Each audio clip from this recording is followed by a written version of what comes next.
Hello, fellow innovators. This is Patrick Emmons. Welcome to the Innovation and the Digital Enterprise podcast, where we interview successful visionaries and leaders, giving you an insight into how they drive and support innovation within their organizations. Today, we're doing something a bit different. Early this year, we held our first in-person annual Innovative Executives League Summit with an amazing slate of leaders sharing their experiences and perspectives on innovation and leadership. And we wanted to be able to share some of that with our podcast audience as well. So we pulled together highlights from 3 of the day's presentations. First up, we have Gale Wilkinson, founder and managing partner of VITALIZE Venture Capital, with an overview of today's trends in angel investing and venture capital. Next, we have Steve Rubinow, director of the Institute for Professional Development at DePaul University's Jarvis College of Computing and Digital Media. He'll be talking about the increasing criticality of continuous learning. And last and absolutely not least, we have Ateet Adhikari, Chief Operating Officer of ShopRunner, talking about how teams innovate without losing focus. So I didn't learn what venture capital was until I was 28, and I started my first VC firm when I was 29. So there's always time to catch up. And first, I want to just give you an overview of what this landscape looks like, because we hear about it, but unless you are in it day in and day out, it might be helpful just to do quick definitions to get us started. So private equity is anything that's not in the public markets. Venture capital is the very early part of private equity. So you might have heard like leverage buyout and lower middle market. Venture capital is a $330 billion portion of private equity that is startup companies. And the VCs are investing at the very earliest stage. An angel is a person that invests in the very earliest part of venture capital, called angel investing. So that's just an asset class. It's like venture capital, but these are individuals who are writing really small checks into the very earliest part of venture capital. So it's private equity, venture capital, angel investing is how I like to think about it. And then a group is just a number of people who are angels who work together. All right, so if you're a founder and you're raising money, there's lots of ways to do it. Friends and family, crowdfunding, angels, angel groups, and then VCs. So as I mentioned, VC is $330 billion. When I started Irish Angels, it was under $50 billion. So the industry has just really blown up in the last 10 years, which is crazy. And then when we think about the early stage, so once again, Angels, very early VC, back in 2012, it's just shy of 1. And now Angels 4, 10 years later.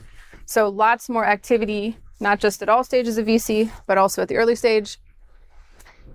And then there's something we need to talk about called accredited investor. So today, angels tend to be what are called accredited per the SEC, which means you've made at least $200K of income for the last 2 years as a single person, or $300K of income for the last 2 years as a couple, or you have $1 million in assets outside of your primary residence. There's a couple other ways to be accredited, but those are the 2 primary ones. And we know that there's 14 million people in the US, so only 11% of households. But hardly anybody does angel investing. The last data that I found was 300K. I'm sure it's higher now, but it's probably like 5% of the accredited population is actually investing in these deals. And at VITALIZE, we also let non-accrediteds invest. And so there's a ton of people who are not accredited, obviously 90% of households in the US. Some portion of them are interested in this asset class. So I'm a huge advocate of doing angel investing. Personally, I have stopped putting money into the public markets and I only do private deals at this point, but I have access to interesting deals. And my goal is that when I'm 60 or 70 or however old I am when I retire, I want to help a lot more people get access to this industry. I want diversity of check writers. I want to make sure that there are no barriers for people, and anybody who wants to do angel investing can do it. So that's what we will talk about today. All right, so why should you angel invest? Lots of reasons. And this is very personal.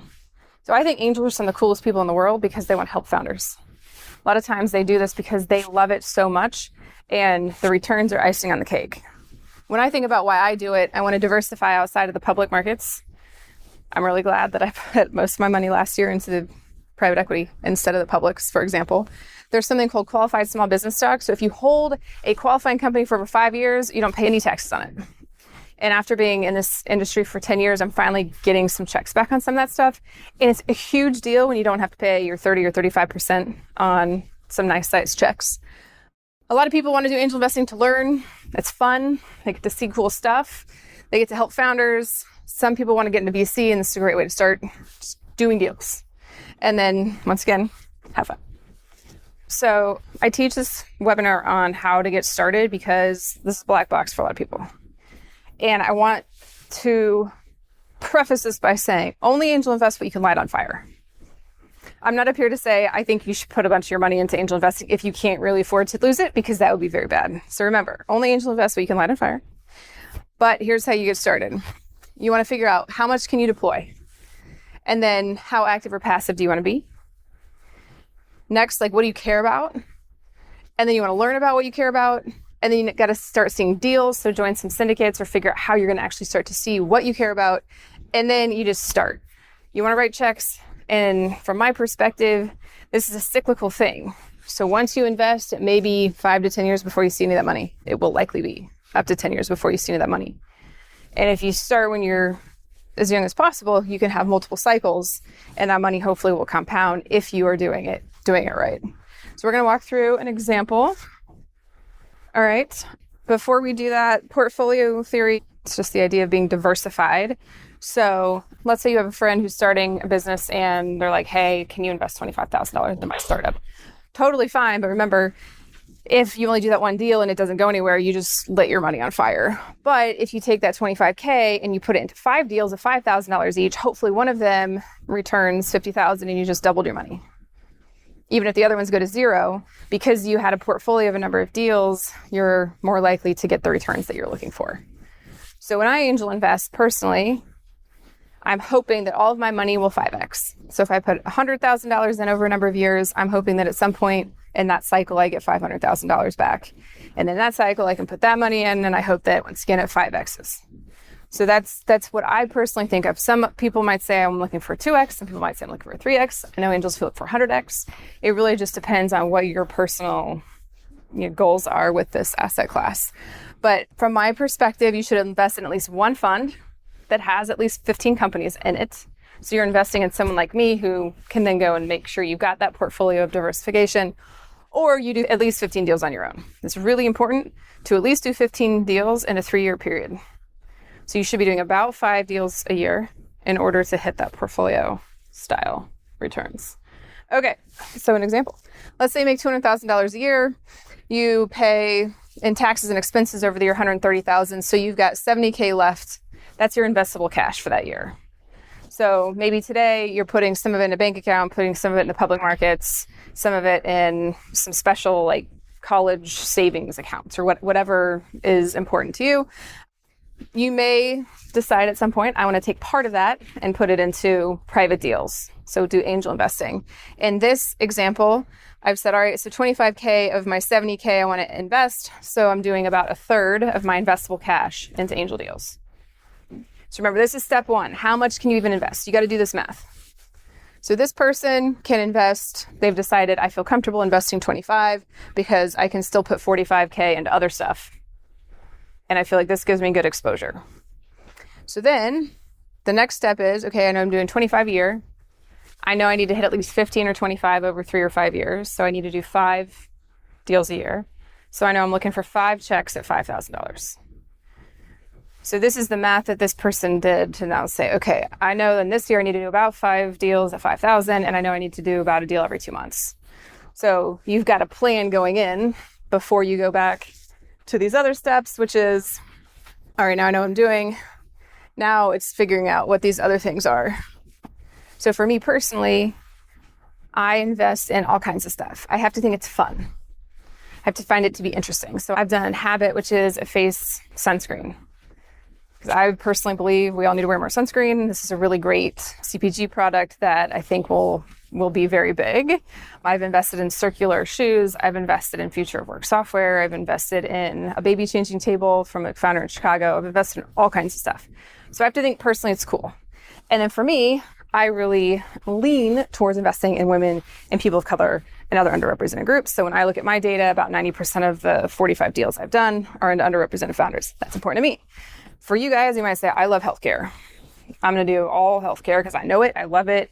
That's what I want to focus on. Or you might say, I care about Chicago. I'm only doing deals in Chicago.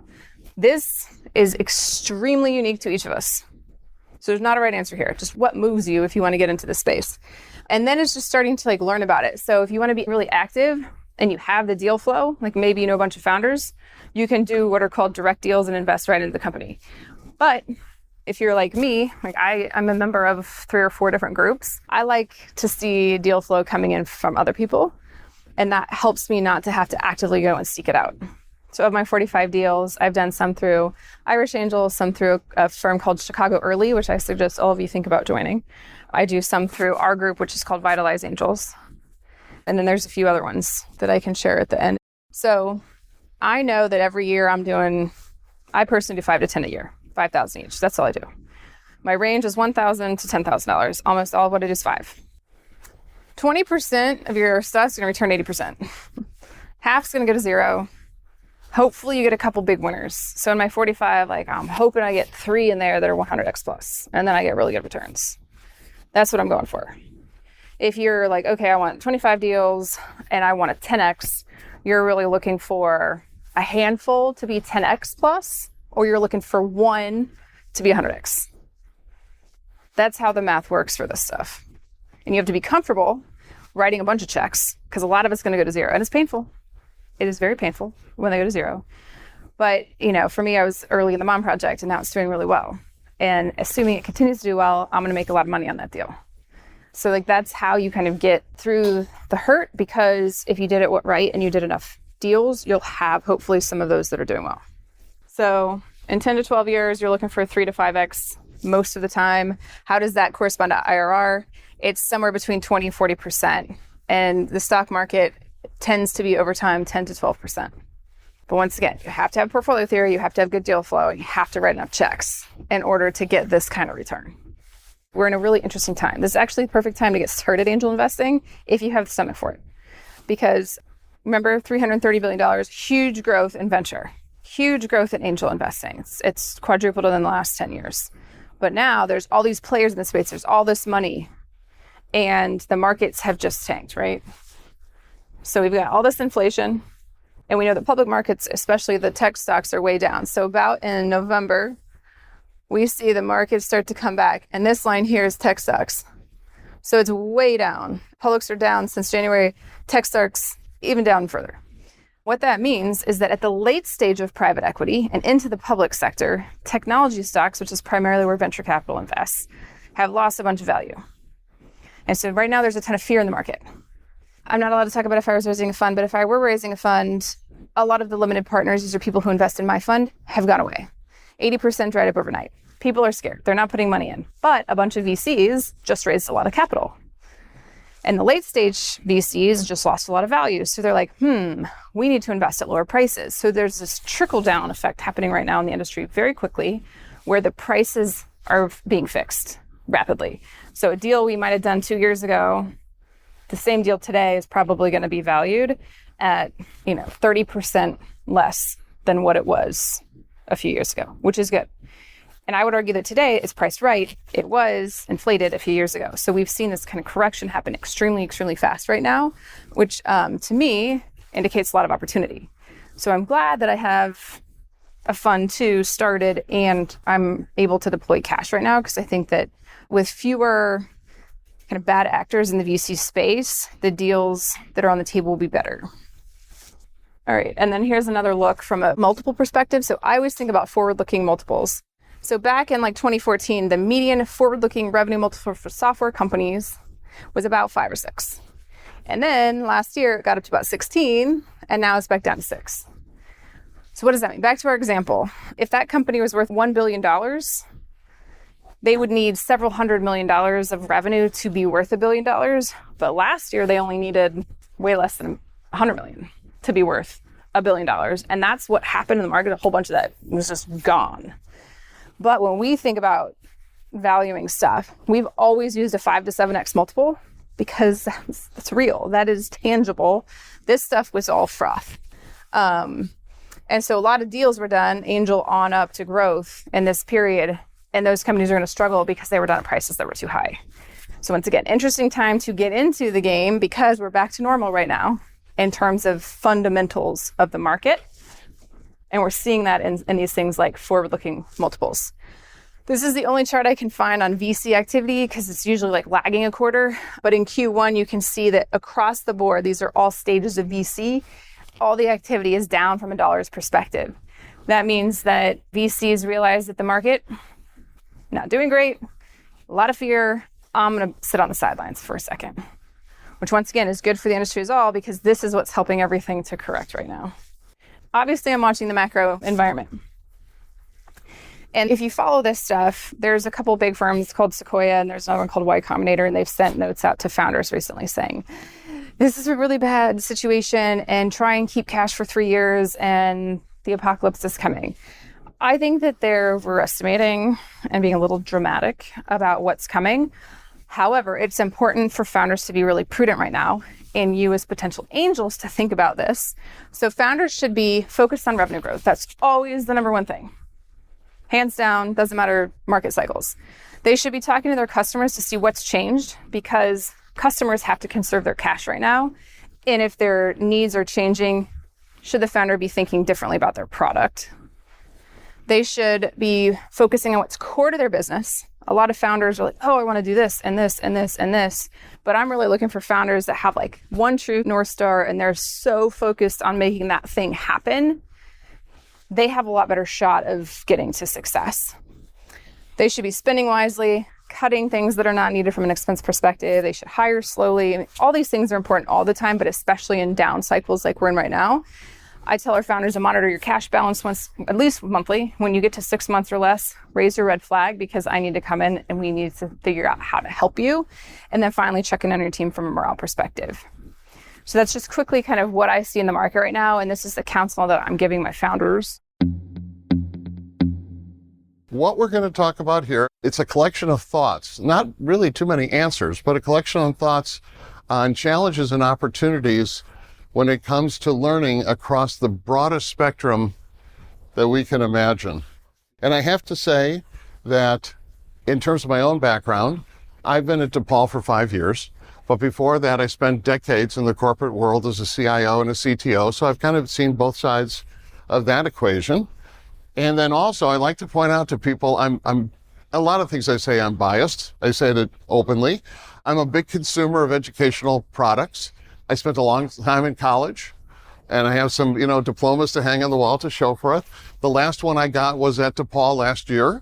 I got a master's in screenwriting, which has nothing to do with this technology, but it's kind of related because it's all storytelling. We're telling stories now, which is important. So I'm a big consumer and now I stand in front of classrooms and I help teach and educate.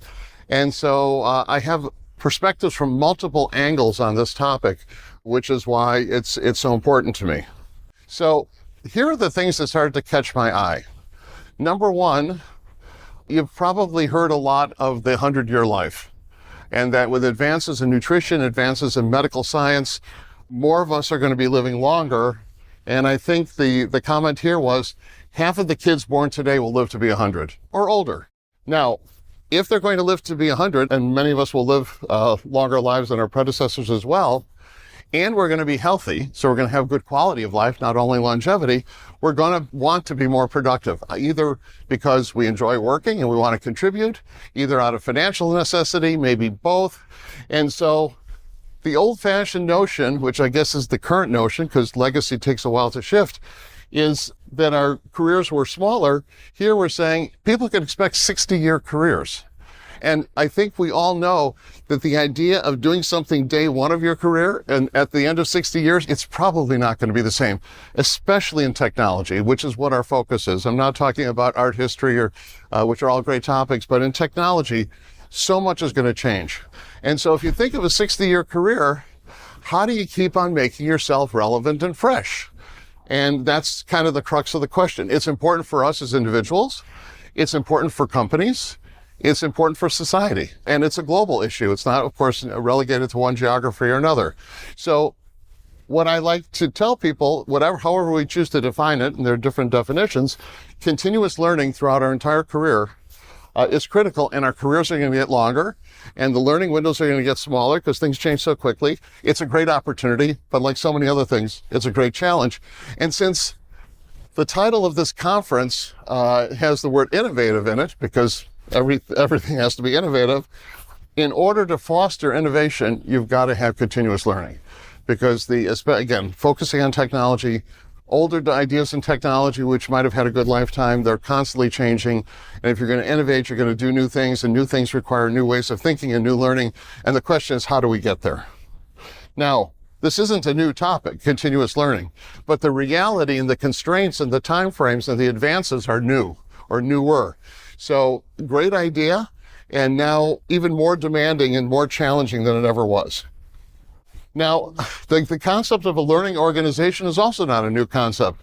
I remember reading many, many years ago Peter Senge's work, which people know about learning organizations and systems thinking and all that sort of stuff.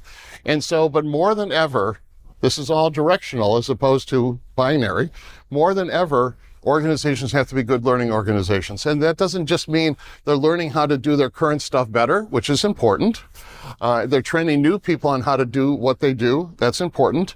But also learning new skills and new ways of doing things and taking advantages of new approaches and new technologies in more rapid timeframes with greater complexity, maybe greater risk. And so every organization, if they want to keep up, has to be a learning organization, and they have to keep on raising their level of performance when it comes to learning. And so that's why it's a critical issue.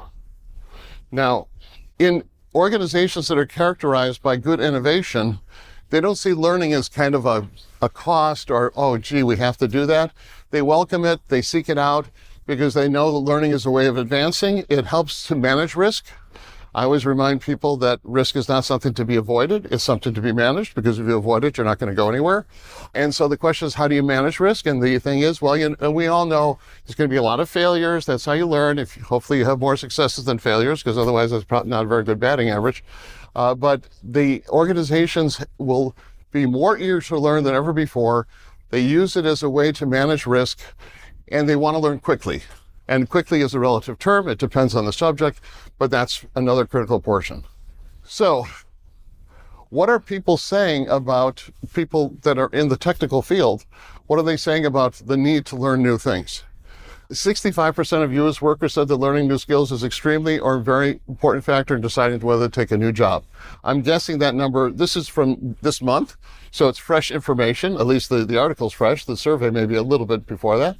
And 61% said it's important to whether they stay at their current job. And so organizations are realizing that this is a big deal for technologists. And I think we've known for a long time, technologists don't just go from job to job because they get a bigger paycheck. Bigger paychecks are always nice. We know that.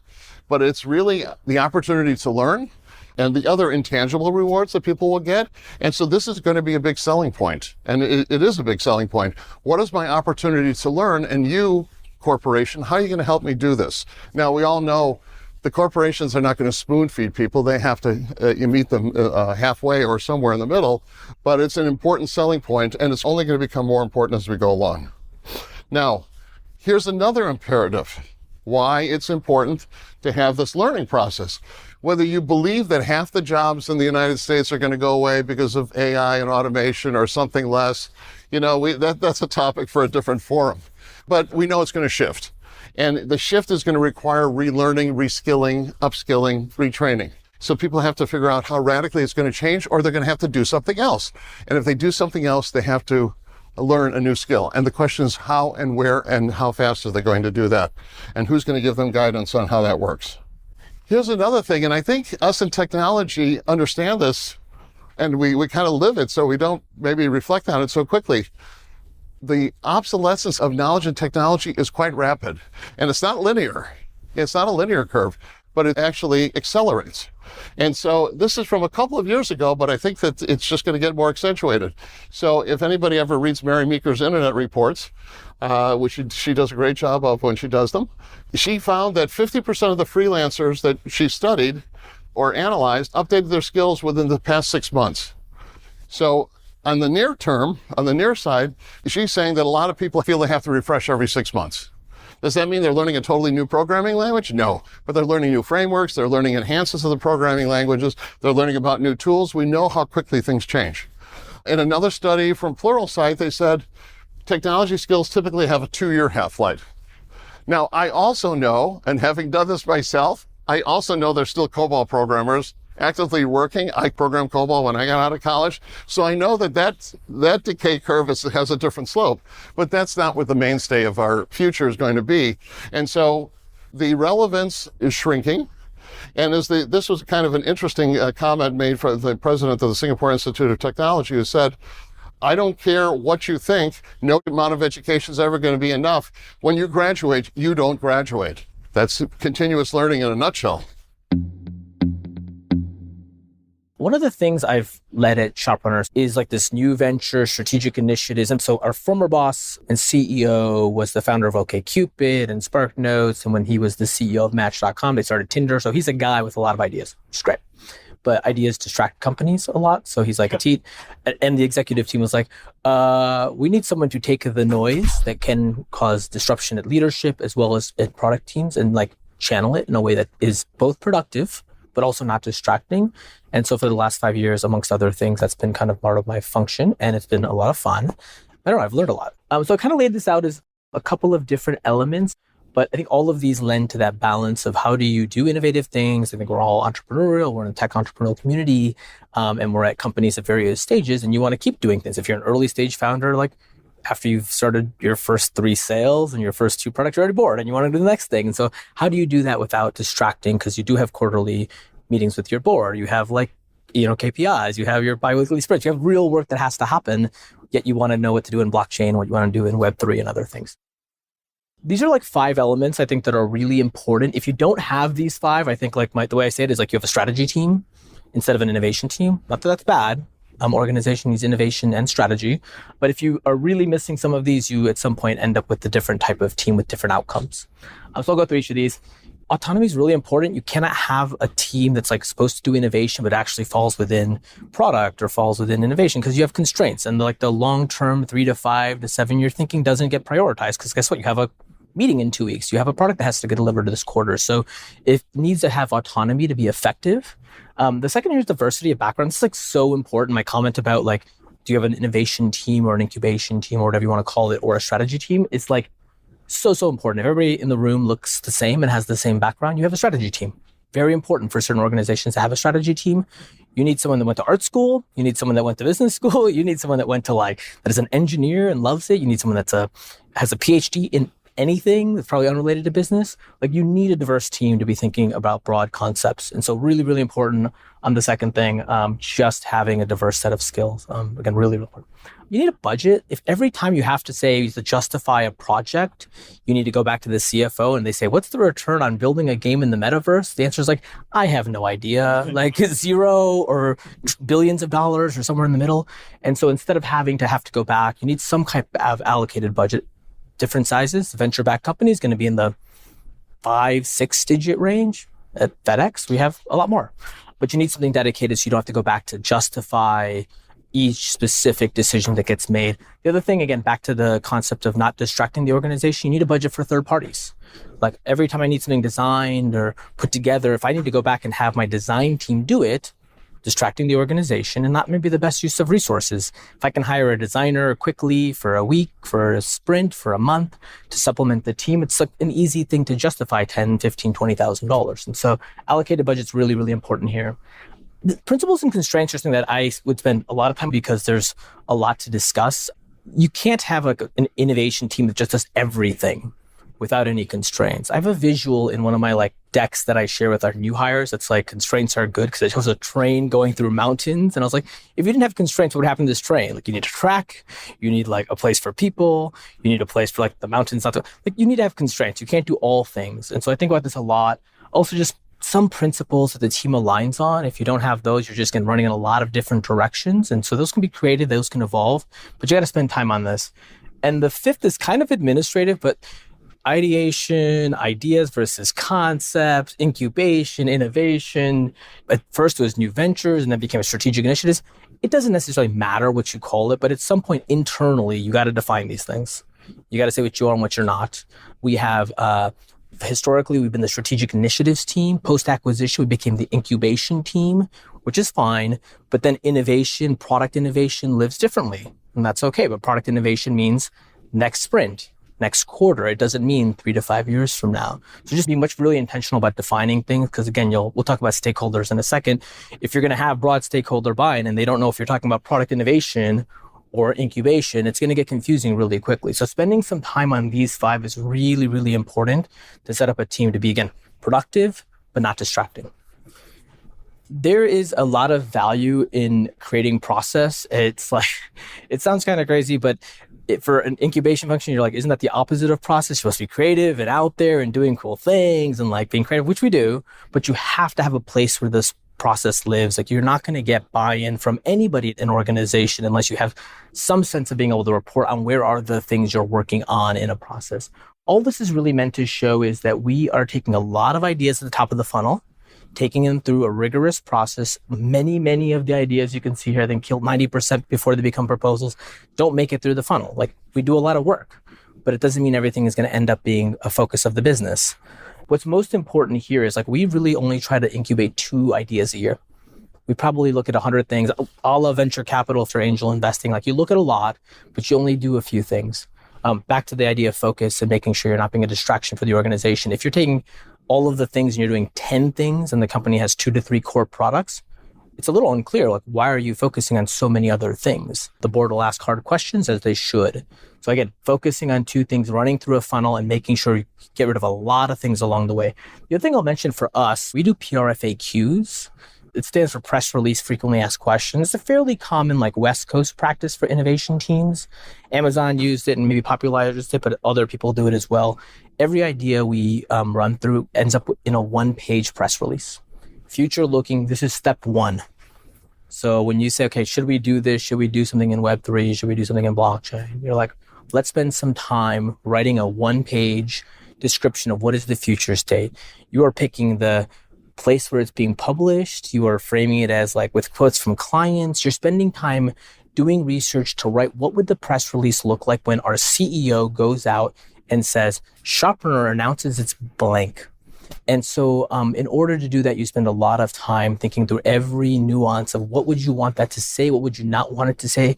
What is your customer quote that gets you excited about the press release? What is the executive team going to say about it? What is an employee going to say about it? So all of these things that get built into 1 page.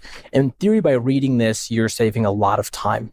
Otherwise, you're spending 3 to 4 meetings with an executive team, introducing a concept to them.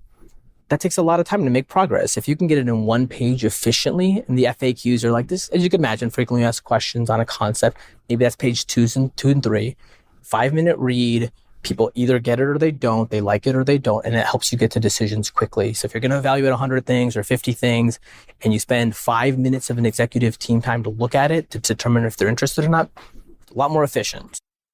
One thing to spend some time on here, you got to get buy-in from all of your stakeholders and from leadership. This cannot be a thing that, like, I think is a good idea. It, like, won't work. I won't be able to get anything done.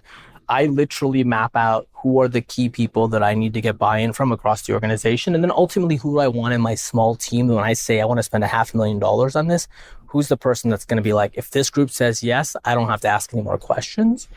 It's a couple of key kind of C-suite individuals, a couple of VPs. There's a breadth of other stakeholders here. Like, if you don't have product people that are excited about incubation and they think it's a waste of time, like, that's a problem.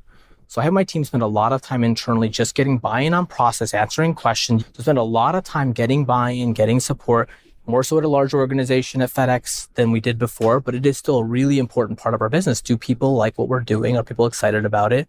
Do they want to see us keep doing this work, or do they view it as a distraction? And if they start viewing it as a distraction, they don't come to the meetings, they don't provide you support, they don't provide you expertise. And a lot of the things we're building are for ultimately the product team to own.